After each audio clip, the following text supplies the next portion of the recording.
mga kaibigan ay mag-umpisa tayo magluto. Magpainit na tayo sa ating kawali. Yan siya. Tapos yung ating isda. Ay, dito ko yan sabawin. Lagyan na tayo ng mantika. Ito ay mayroon siyang konting mantika. Lagyan ko siya ng mantika mga kaibigan. Bukas ay recycle. Kaya lagyan natin yung bawang. Ay, sibuyas naman natin. Hatiin natin yung sibuyas kasi wala tayong sibuyas. Isang piraso lang maliit. At iyan na natin yung mikos-mikos. Tapos sunod natin yung bawang. Wala akong tahong mga kaibigan. Lagyan natin mo sa maayos. Ayan. Hanggang mag-golden brown yung ating bawang. Yung talong ay huli na natin yun kasi mabilis lang naman yung maluto. At ito ay kasing isda. Saan ba yung yan? Nandito. Wala kasi itong takip. Tingnan mo yan. Ayan, nag-brown na siya. Ngayon ilagay natin yung ating beans. At mikos-mikos natin. Kailangan lagyan natin ang tubig mga kaibigan para hindi siya mag-ahos. Yan. Para hindi siya mag-ahos.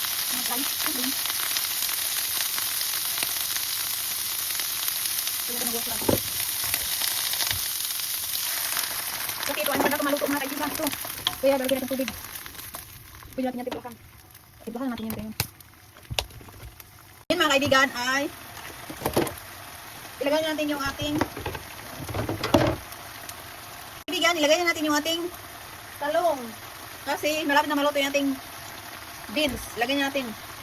Tapos ngayon ay pwede natin maglagay ng tuyo.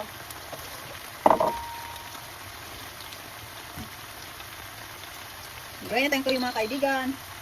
Yung gamit ko pala na tuyo ay Silver's One.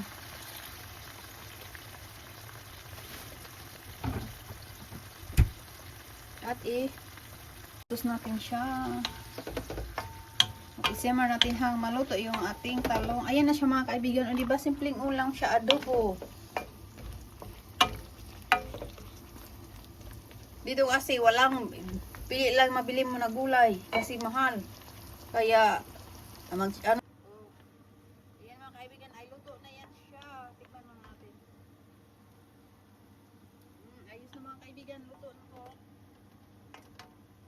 Yan mga kaibigan, yung ating adobo, naluto na siya, adobong beans na may talong. Ngayon ay off na natin yan mga kaibigan kasi luto na yan siya. Yan mga kaibigan, ay luto na yung ating adobo na talong na may beans. Yung bilog yan na talong mga kaibigan. Ayan, tapos ngayon ay magtimpla na tayo sa ating isda. Ayan siya, yung sabaw natin na isda.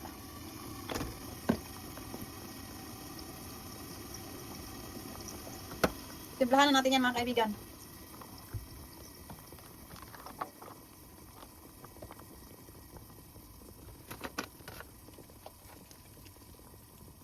Walang ano yan, walang sahog yan mga kaibigan. Pero kailangan ko yan lagyan ng konting asin. Kasi ito isda ay walang lasa. Ayan.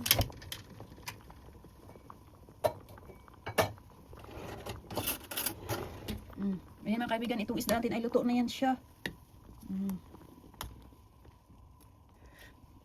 Ayan mga kaibigan, luto na yung ating isda. Saglit lang naman na maluto yan. O, diba? Ayan mga kaibigan, salamat pa. Ayan, naluto na yung ating sabaw na isda at adobo na talong at may beans. Ayan mga kaibigan, thank you for watching.